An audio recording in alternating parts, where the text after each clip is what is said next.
It's gonna knock your teeth out just once. But then it'll be over with. Good morning. I'd like to kind of get some more clarity around the process of co-creation.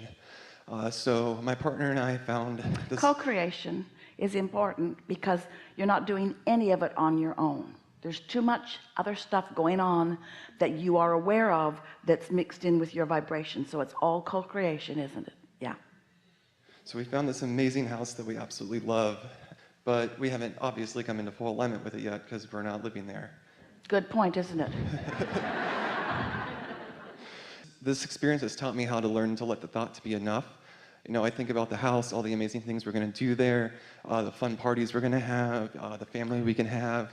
Let the thoughts be enough for now. Yeah. Not forever, Yeah. but for now. Yeah, I mean, I don't need the house now. I'm really enjoying the thought of it and the Well, it's vibration all right of it. to get the house now, but here's the thing.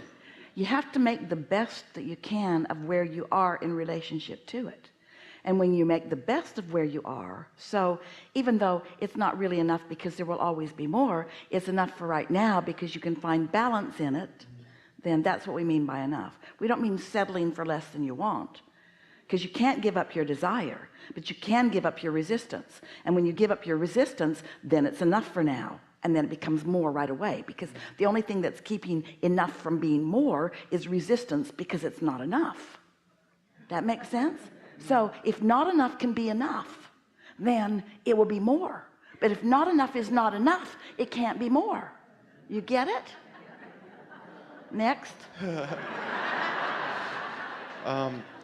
So he prefers to take the reality-based approach, looking at the money we have in the bank, etc. And I was wondering, like, Nothing wrong with that if it's enough. it's not currently enough.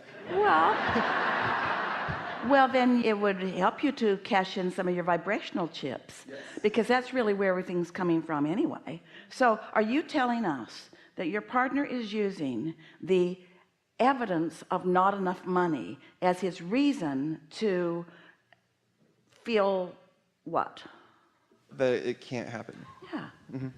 Yeah.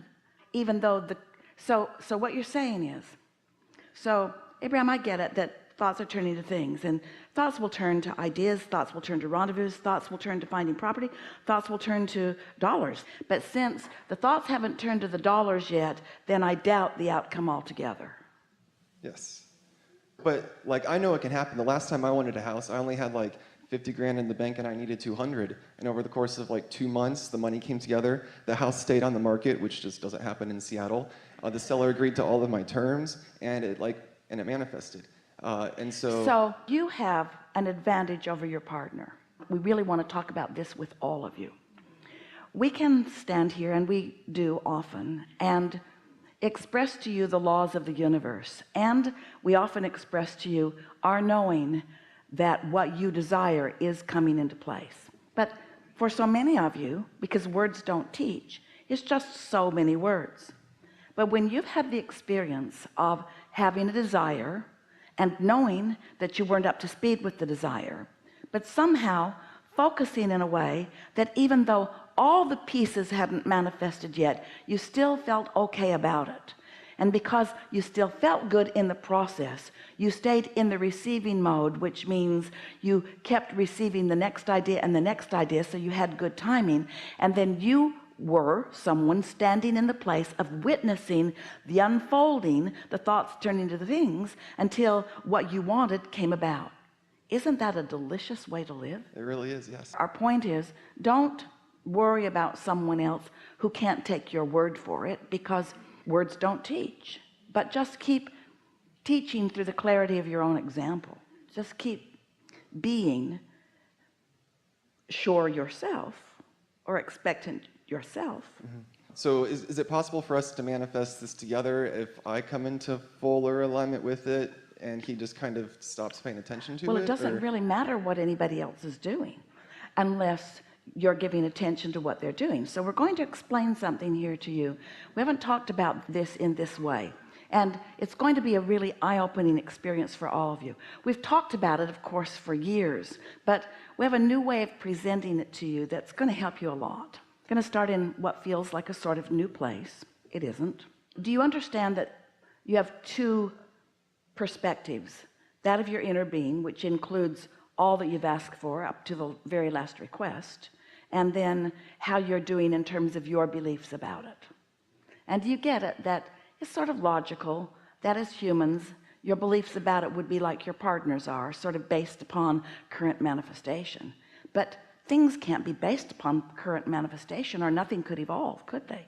You got to be able to see past what is, because if you only see what is, then you just keep regurgitating more of what is. So it's completely illogical and yet understandable about how people sort of get into that place. So recently we've been talking about the satisfaction factor, and all that means is, since your inner being has a very clear opinion about you in this house, and you have an opinion about you in this house, then there is a possible variance. Now the variance between you and your inner being is much less than the variance between your partner and his inner being, but still there is a variance between for both of you. And it's that variance that is the time factor that slows things down. And it's all right, because during that process you can gain more clarity and sometimes even create something even more fantastic than you had initially had underway. Does that make sense? Now let's talk about the co-creating part. Co-creating, which you usually mean, there's this person that I'm co-creating with, so it feels to me that what this person thinks about what we want matters. So you're making them more important to the equation than we want you to make them, but you told them they were important, and so you keep trying to make them important, and so we understand how that goes. Even the fact that this person is your partner, there were some things that the two of you have been evaluating for a while which came to the reason that you are partners. It's about compatibility, and instead of compatibility we want to use the word mutual, which sort of means the same thing. Am I mutual with this person? So let's say, because you have many aspects of your being, that there are some things that you are really mutual about. Your take on life, your feeling about being human in general, your basic philosophy about why people roam the earth and what you're here about, let's say. And let's say on those topics that you really have mutual vibration, and so anytime you focus on those things you feel really good. But let's say you really like things orderly and your partner doesn't care about it. We're just making stuff up, but not so much. But so you're really not that mutual about that. Or let's say that you're a big tipper in the restaurant and your partner is a sort of stingy tipper. We're sort of making that up, but not really. And so there's not real mutual there either. But here's the thing, there is much that you are mutual about, and if you will focus upon those things. We're having this conversation with Esther the other day, and she recalls hearing us talk for years about positive aspects, and she sort of thought that positive aspects meant in every person or situation there are aspects that are positive and aspects that are negative, and just look for the positive aspects, and that is in part what we mean. But what we mean is look for the aspects in whatever you're giving your attention to that lets you be mutual with your own inner being. Now this is where this is going to start to make a lot of sense to you. No other person on this planet is going to be mutual with you on every subject, and in the quest for partnership, so often what you do, let's say you feel this way about something and someone else feels a different way, in your desire to be understood by that other person, in your desire to be heard by that other person, often you work for mutuality with them. But what happens is you mess up your mutuality with your inner being. Does that make sense? So you give up the only true mutuality that you will ever really be able to accomplish and maintain for something that moves about so much. And that's why subjects of relationships or co-creating seem hard to you. They don't need to. So let's go back and make sure that you heard the most important points that we were making here, because the most important point is, in your quest to be understood, you're willing to move out of your harmony to find harmony with another, and then you also lose your power, because your true power is in your alignment with this leverage of this energy that creates worlds. And then that's why, that's why you then feel irritated with your partner who won't come up where you are, because wouldn't come up where you are, so you had to go down where he was, and now you've left your inner being and it's his fault. Well, I've been getting better at not doing that. And so when we have the misalignment, I think I try to use that as a really great opportunity to be inspired to new thought, look at things in a new way. And yes, of course, all of that. But the question that you asked, you were worried about what the other person's part in this was. And the other person has no part in messing up your relationship with your inner being and with everything you want, unless you misunderstand what true partnership is. And what true partnership is, we're not even trying to talk you out of partnership with your partner and into partnership with your inner being. That's not our point either. Sort of really is always our point, because we know that if you have the ability to look for positive aspects in your partner, that what that means is you're finding things in him that you and your inner being are already in agreement with. And it doesn't have to be all of them. There could be 9 things that you're out of whack with, and 1 thing that you are really in alignment with, and you could have a sensational relationship with your ability to focus upon that 1 out of 10 things. Isn't that good to know? So it's really time for everyone to stop blaming someone else for you not getting what you want, because really all it is sloppy thinking. Oh, because you're standing in front of me and I can see you and hear you and smell you and taste you and touch you, I'm going to seek mutuality with you rather than with my true desire. That doesn't make very much sense in this light, does it? So we know that you get, conceptually it makes sense. We know you understand the laws. You know enough about your inner being, but let's talk about it in very practical terms. So you found this place and you are both excited about it. So you're mutual in your desire for it, would you say? Yes. So each of you are mutual with your inner beings. Each of you are mutual with each other. In other words, there's a true compatibility, a vibrational equivalency, a true compatibility about this subject. But when it comes to how fast it's going to manifest, or whether the thoughts give you a thrill or a disappointment when you think about them, that's when you vary a little bit. So give us an example of something that your partner might say that when you hear it and focus there brings you toward his different vibration and away from your inner being's knowing about this. Is this a helpful analogy for you? Give us an example of that. When he says, I don't know how we can get $4 million in the next 2 weeks before somebody else buys it. So he makes a really good point, doesn't he? I don't think so. It's as easy to create a castle as a button. The universe has an infinite number of ways to bring this to us. Well, we don't agree with this point, but what we're saying is there is logic based upon what he has observed in life. There is logic in that. What does hearing that from him, what feeling does it cause within you? And we're going to ask that in a different way. Does it produce a feeling of satisfaction or a feeling of dissatisfaction? Dissatisfaction. All right, so a feeling of dissatisfaction, but do you know the dissatisfaction isn't because of what he believes. The dissatisfaction is because you joined him in that thought and you left There's a lot of momentum in that thought, so it's really easy to activate. Well, there's momentum all over the planet in that thought, but that really does not matter very much, does it? If you have decided at our encouragement to be someone who is, for the most part, really looking for satisfying thoughts, then are you capable of finding a more satisfying thought? Jerry used to talk about the fireplace. The spark comes off the log, gets on his sweater, and he flicks it off right away. No problem. But if he doesn't, then it burns a hole in his sweater.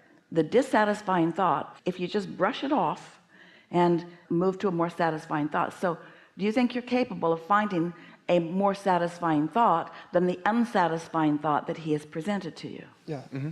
So what is it? Maybe it's not as easy as I thought. Well, you just told us I've seen it before, but here's the thing. If you go too hardcore with him and try to convince him that he's wrong and you're right because you've had experience about it, he's just going to get stronger and there's no satisfaction in an argument whatsoever, is there? Try to make this about changing the feeling of a little discouragement to something that's more satisfying, such as, well, you never know, all kinds of things can happen. The universe is really on our side. Our inner being's all over this.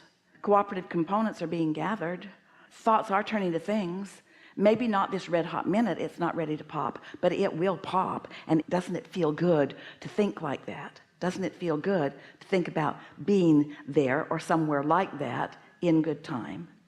Are any of these thoughts satisfying? Oh yeah, very much so. And so if that's true, and we can feel that it is, if those thoughts are satisfying to you, then what that means is the thought is enough for right now. And you're not crippling it, you're not killing it, you're not working against it, you're not starting momentum that works against it. You're encouraging it to continue to unfold by looking for a positive aspect about it. You could change the subject altogether, but we know how you all are. When you get hold of an idea and you want it to come about, you work against yourself without even knowing you're doing it, because you try to push things into being before there's a vibrational alignment. And the more of you who are working together on it, the more potential for pulling against each other you really are. Two things that we really want you to hear from us. See yourself in partnership with this person, but see yourself more in partnership with your inner being and universal forces, and then make a choice every single time. Which partner is bringing more leverage right now to the table? And every single time the answer is the partner that gives me a satisfying feeling rather than a dissatisfying feeling. And so once you start aligning in that way more and more, what will happen is you'll have fewer conversations, because the only things that come together are mutual. Hear this. So mutual relative to the kinds of foods you like to eat, mutual regarding the part of the world you want to live in. Come with us on this thought. Someone who feels vulnerable is mutual with a bully. Not talking about you guys, just making a point. Someone who is worried about money is mutual with a real estate agent that isn't focused. Someone who is jealous about where others live is mutual with bad timing. This mutuality is not just on the positive end of the emotional scale, it's on the negative end of the emotional scale too. Whether you realize it or not, you've found a lot of mutuality. You said it to us. It's sort of easy to feel that way these days. There's quite a bit of momentum going on like that, but you don't have to be mutual with those thoughts. Most of the world right now does not believe that they are individually invincible. Most people really believe that they need a father figure, a government figure, a God figure, a big brother figure, some kind of figure to support them. Most people, that's the vibration that they've got going on, even though their inner being knows for sure that's not true, and they lose their mutuality with their inner being every time they think those thoughts, and they feel crummy in the process of it. You are invincible. You can be or do or have anything that you want.